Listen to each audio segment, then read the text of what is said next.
hata sikukua hapo. Na mimi siambia watu waende kumzuia. Sasa nimesema next time wakikuja atanikuta mimi mwenyewe. Ndio tuonane na yeye tujue nani anakuwa na Nakuru Town West, nani anajua Nakuru Town West better than the other. So Digiji, I'm welcoming you back.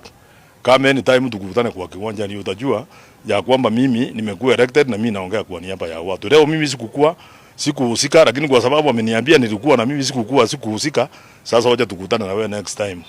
Ndio utajua sasa ya kwamba Mheshimiwa Rama ndio member of parliament ya Nakuru Town West. Tusi yeye ndiye anajua kutusi, lakini akikuja hapa mimi siwezi kubali akuje kutusi watu kutoka kwangu.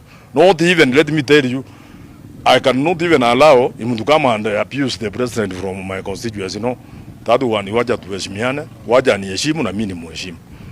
Hata wengine walikuwa wananipigia wanasema ati Jubilee, nilikuwa nimeona sijui wale Nasieku wanasema ati Jubilee should take action against me.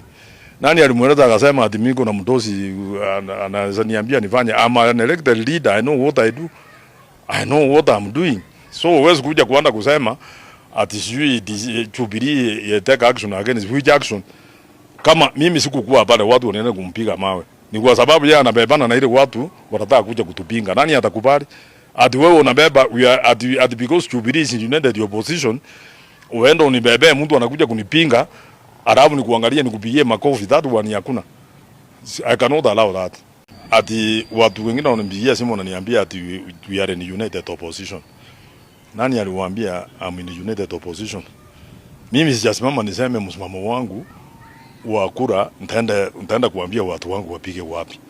So kwa sababu tuko na kazi ya kufanya, wakati ikifika tutaenda kuangalia, lakini at the moment we have a governor, we have a senator, we have a women rep, we have ile watu tutafanya, the president yako, tunafanya kazi kwa sababu hiyo ndio tutachaguliwa. Hivi kama yeye amekuwa idol kwa sababu anataka kuja kuleta watu hapo, hiyo siwezi kukubali kwangu. Lakini kwa sababu leo amenichokoza, ameenda kusema pale ati yeye atalete mtu aweke DCP, ati na hiyo ndio atashinda kura, tukutane kwa kiwanja 2027. Mimi sijawahi kuenda kusimama kura peke yangu. I've been having opponents. In 2013 I had an opponent, nikashinda. 2017 I had an opponent, nikashinda. 2022 I had an opponent. By the way, Digiji was saying yeye ndiye anasimamia wale 2022, yeye ndiye anasimamia wale wanakuja kusimama kura in Mount Kenya including Nakuru. Si alikuwa na candidate nikashinda. So asianze kunitisha anasema ati analetea candidate. You don't run peke yako.